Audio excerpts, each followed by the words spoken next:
Hey man, what's going on? What do you got there? What this? Oh, it's my new 16 to 35 f4 power zoom from Sony. I just picked it up. Oh yeah? You mind if I try it out? No man, here, knock yourself out. All right, we'll take a quick little shot, see how it performs. Not expecting too much because it's an f4 power zoom. Let's see here. What the Hi guys, Andreas here, and welcome to another video on the channel where I don't make videos unless I feel I have something useful to say. And today, I think I have some useful information for you about the Sony 16 to 35 f4 power zoom lens that just got released this year from Sony. Let's check it out. All right, well, plenty of other channels have done unboxings and spec reviews and things like that, so I'm not going to get too much into that. I'll throw up some specs on the screen and some links in the description below of reviews that I enjoyed and that I used before purchasing this lens, so you guys can check those out as well. What we are going to talk about, well, let's start with why I chose this lens. So I was debating for months and months and months because I'm an indecisive between this and the Sigma 16 to 28 f2.8 lens, also recently released. And there are a few reasons why I chose the Sony 16 to 35 and why I think you should consider it over that Sigma as well. Now, the Sigma lens is excellent. It's super sharp. It's f2.8, of course. It's small for what it is, much smaller than the 1635 GM, of course. So it's not a bad choice.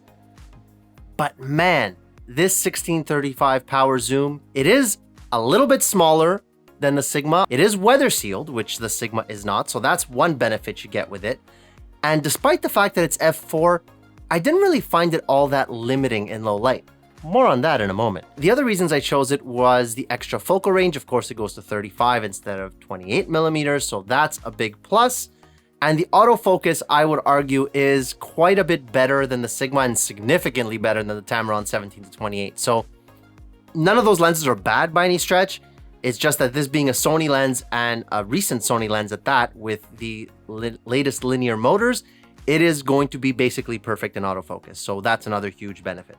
Now, back to the low light thing I mentioned before. So one of the first things I shot with this lens, literally the day after I received it, is I took it with me on a wedding shoot where I was shooting as a second shooter. Now, the reason I love doing that is because it takes the pressure off having to get those shots, you know, of the family and all the required shots, and really allows me to shoot the way I enjoy shooting, which is more photojournalistic, capturing candid moments, things of that nature.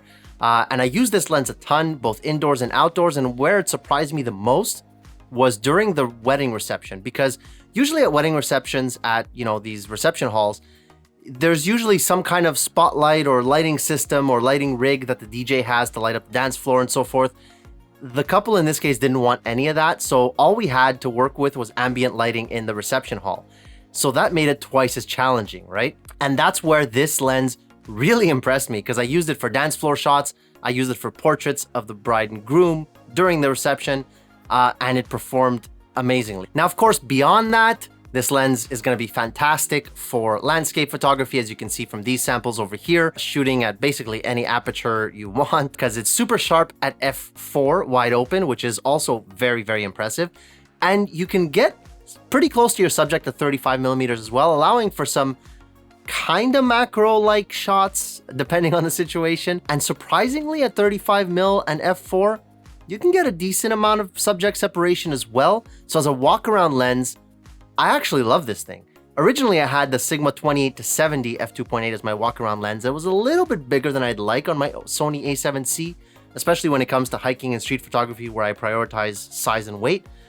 And I think I'm replacing it with this lens because it is sharper than the Sigma 28 to 70. It gives me a wider focal range. So, you know, when it comes to street photography and hiking, I want those wider focal lengths because I want to capture more of the scene. And the f2.8 versus the f4, it's not really a big deal because most of what I'll be shooting doesn't require that extra depth of field. And as you saw with the wedding shots in low light, there's not a huge difference. And I'll even show you a comparison here at 28 millimeters, roughly speaking, between this lens and the Sigma 28 to 70. And you can see that at f2.8 versus f4, there's not a huge light difference between the two. There's a little bit, but it's not like comparing a 1.8 or a 1.4 to the f4, right? Or even to an f2.8. So you gain a lot more benefit from moving from an f2.8 to wider apertures than you will from f2.8 to f4. So the fact that it's f4, people have made a little bit of a big deal about it. Personally, I didn't think it affected much. Now, of course, you get all the other benefits in this lens that many other reviewers have mentioned. So the manual controls, the aperture ring, the focus hold button, the manual autofocus switch. You know, you have all the controls you could ever want on this lens, which is nice, including several ways to adjust the power zoom. And the other thing, of course, is that it supports 30 frames per second on the A1 if you so desire. And it also is supported by the focus breathing compensation on the A7 IV. But I don't think you really need it because this lens basically exhibits zero focus breathing. So in terms of video, yes, it is an excellent lens. Don't hesitate, just get it. Perfect for gimbal work, all the things they say, internal zoom, all that's great.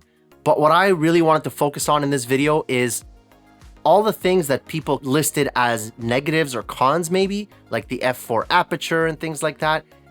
Not really that big of a deal in the end, I don't think, especially when comparing to an f2.8 zoom. Now in a future video, I am going to do a comparison between this and 3 prime lenses, which you might be interested in.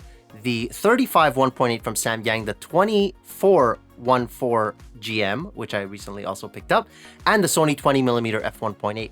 All 3 of which are very sharp lenses and are excellent in their own rights. And I think you'll be surprised at how well this compares to those lenses, given that they're primes and this covers basically the same focal range, albeit at a higher f-stop, right? So here's a little teaser for you guys comparing this 1635 f4 wide open against the Sony 20mm f1.8G, also at f4, which is super interesting. And you'll see that it compares very favorably for the same size and a little bit of a weight saving. So really impressive performance from this lens. And I think you guys are gonna be even more impressed when I compare it to the 24 G Master. So who is this lens for? Basically, it's for everyone. If you're looking for a wide angle lens, this lens can come highly recommended. I can't stop gushing over this lens, despite the fact that Sony did not send me a review unit because I'm a nobody. And of course, that also means they didn't pay me for any of this, which I kind of wish they would. But yeah, no hesitation in recommending this lens, guys. I would say over the 16-28 Sigma, over the 17-28 Tamron, definitely. It's smaller than both, it's lighter than both, it's sharper than both, the autofocus is better than both, and you are absolutely not going to miss the f2.8. Now, when comparing to the 16-35 G Master, I mean, it's almost twice the price. So yeah, you might get a little bit more sharpness at certain focal lengths, and yeah, you will get the f2.8 over the f4, but it definitely ain't worth the weight, the size, or the cost difference. So that's it for this video, guys. I hope you got something out of it. Make sure you hit that subscribe button and notification bell to get notified when I release that prime comparison. I'm not quite done with it just yet. And also, like this video so it spreads to more people, you know, who want to watch videos from someone not sponsored by Sony and not in their pockets. It's conspiracy time. Thanks for watching, and I'll see you guys in the next one. Take care.